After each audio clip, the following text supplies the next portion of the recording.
Brighton does not want to sell Carlos Baleba this summer. The boss has confirmed it, and he seems to be so confident that they will keep him. But guess what? We know what they're doing. We know the game they're playing. We know how Brighton slides, and we know we can handle them because we've got competent people in their jobs now. But if for any reason Manchester United cannot sign Carlos Baleba this summer, what should be the plan? My name is Webb. This is the United of Sport. Your plan should be one, to come learn how to earn online this week, this month, as early as yesterday. The earlier you start learning, the better, because the season is even on. And trust you me, with internet money, I think it's easier to pay your subscription. It's even cheaper now, with or without the internet, by the way.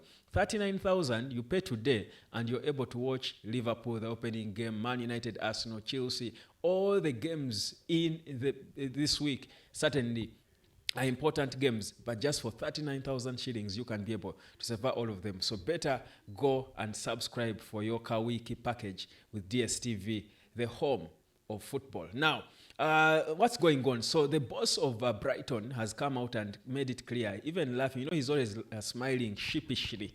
And he said that Manchester United, yes, he's aware, of course, of the interest of several clubs or some clubs. He won't mention Man United, certainly. But, of course, he was just alluding to the fact that, yeah, indeed, Man United is interested. It's an open secret, isn't it? But he says he's very, very, and I repeat, very, very sure, with that emphasis and tone, that he is going to stay in this summer, that Baleba will start Brighton this summer.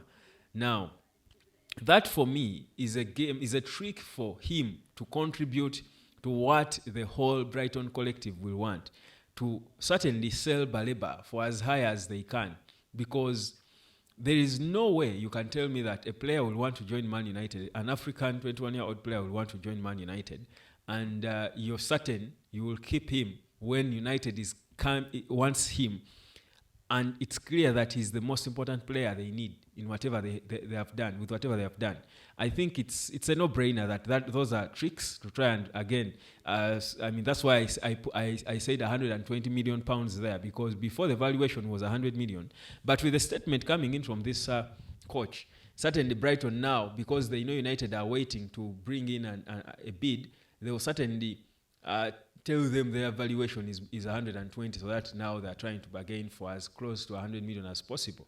So it's a bit, I think, of a transfer trick, and United should know. But in the event that Brighton, because it looks clearly that they're trying to waste Man United's time, in the event that United's time is being wasted, I feel you go for, either you stick with what you have for one season, and because I still think United is not really, whereas we should be confident that we can compete for the title. I don't think that's what everyone wants with even United supporters, even Sir Jim Ratcliffe himself.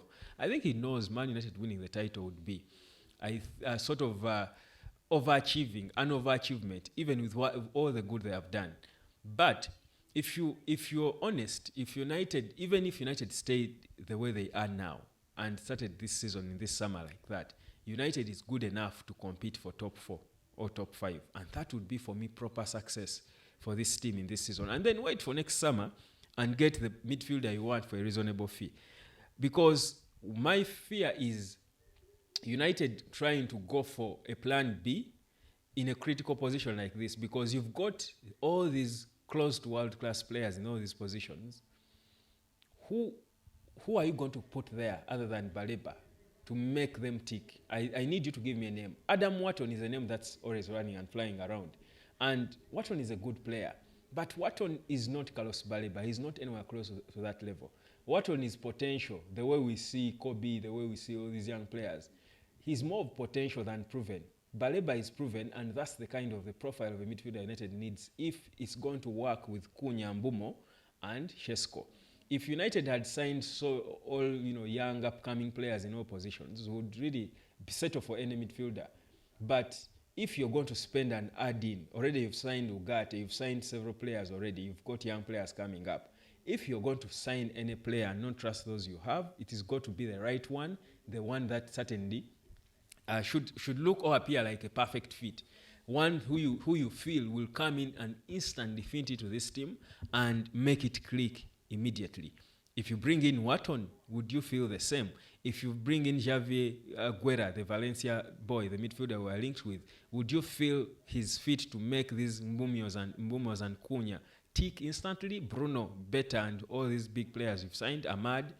I think that's a load you don't want to underestimate, and that's why Amorim made it clear in that meeting that he wanted Carlos Baleba, because you look around and there is no plan B close to him.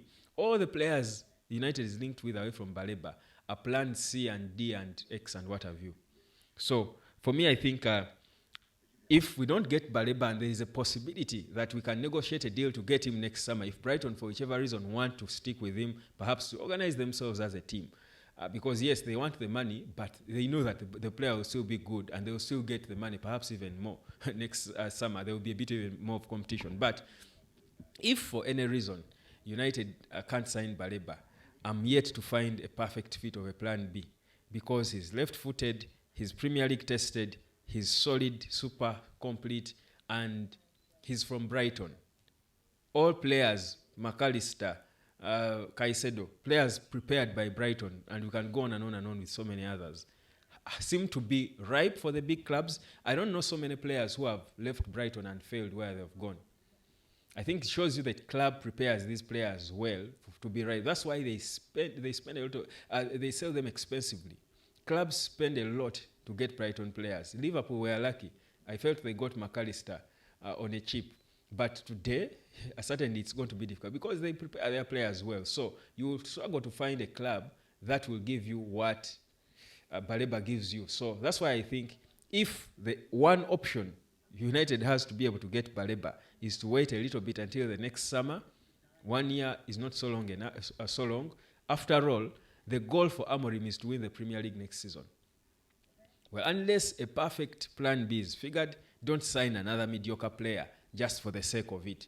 No, you'd rather stick with what you have and wait on a little bit. Patience always pays, but it pains some people. I do not know why. It doesn't pain me at all to be patient. No. Otherwise, if I wasn't, I don't know whether it would be on. Season Yandi Womi. I don't think the season would be sweet with DSTV if I were impatient. So be patient, fam. But don't be too patient when it comes to doing the right thing. And the right thing to do in this day and age is start at least earning money from somewhere online. Start earning from somewhere online. If you're not earning, you're doing yourself a big disservice. Subscribe, like, and share. And let me know of any name, any plan B, in case Baleba fails, if you have any yet. Garnacho to Chelsea, talks still going on. Advanced indeed. In fact, Man United is really trapped in big, serious talks with Chelsea. So that deal will be done. Sooner than later, he will be leaving. But that's not the issue.